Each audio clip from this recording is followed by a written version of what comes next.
भूतिया ताबूत। एक डरावनी कहानी। रात के समय था। पहाड़ों के बीच बांसदेवपुर गांव ठंडी हवा से कांप रहा था। पूरे गांव में सन्नाटा था। बस दूर कहीं कुत्ते भौंकने की आवाज आ रही थी। उसी गांव में एक पुराना घर था, ठाकुर हवेली।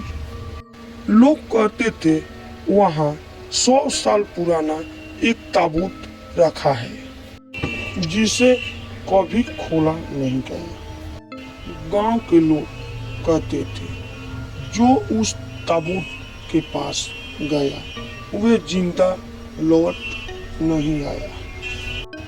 लेकिन 3 दोस्त, अरब, देव और निखिल, ने इस बात को अंधविश्वास समझे।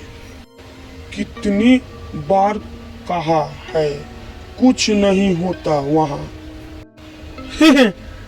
चलो आज रात चलकर देख ही लेते हैं आखिर असली बात क्या है।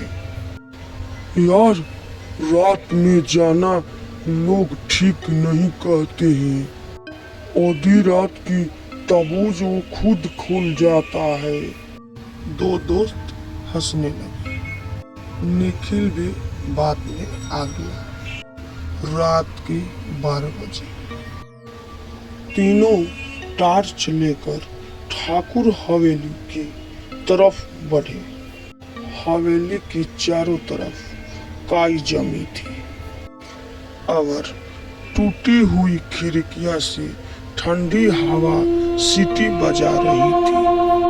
बस कुछ धूलों और जालों से ढका हुआ था।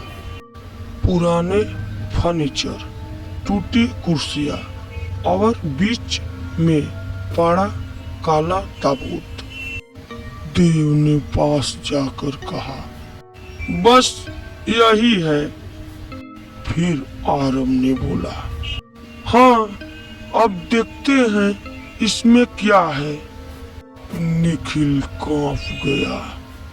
मत खोलो यार, कुछ अजीब लग रहा है।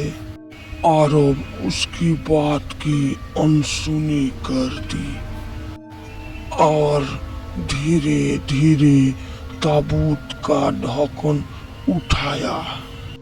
तभी कर्कश आवाज आई, जैसे कोई पुराना दरवाजा खोल रहा है। अंदर एक पुरानी फाटी हुई लाल साड़ी और काले बाल की गुच्छा पड़ा था। साथ में एक चांदी का लॉकेट। देव ने उसे उठाया। बस डर का कारण बाल और कपड़ा। लेकिन तभी कमरे की हवा ठंडी हो गई। टॉर्च की रोशनी टिमटिमाने लगी। किसने छुआ? तीनों जम गए। आरव ने पीछे मुड़कर देखा। दीवारों पर एक परछाई रेंग रही थी। धीरे धीरे वे परछाई इंसान का रूप लेने लगी।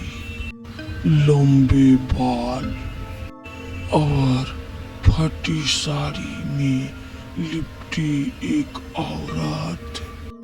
देव चिल्लाने लगा, भागो! तीनों दरवाजे के पास भागे, लेकिन दरवाजा अपने आप बंद हो गया।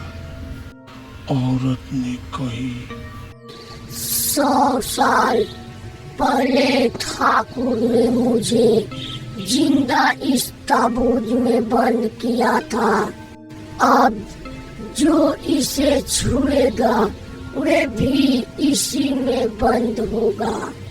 उसकी आवाज पूरा हवेली में गूंज उठी। निखिल कांपते हुए बोला, हमें गलती की, हमें माफ कर दो। औरत ने अपनी अंगुली की इशारा करी। ताबूत की ढक्कन अपने आप खुल गया। देव जमीन पर गिर पड़ा। आरव और निखिल ने देखा देव की आंखें सफेद हो चुकी थी। ताबूत अपने आप उसकी तरफ सरक गया। आरव ने चिल्लाया, नहीं, लेकिन अब वह कुछ नहीं कर सकता था। देव का शरीर धीरे धीरे ताबूत में समा गया और ढक्कन अपने आप बंद हो गया। अब हवेली में सिर्फ आरव और निखिल बचे थे। दोनों दीवारों से सट के कांप रहे थे। निखिल ने बोला, हमें निकलना है यहाँ से, लेकिन लौकित जो देव ने उठाया था अपने आप हवा में तलने लगे और आरव की गर्दन में जाल लटक गया।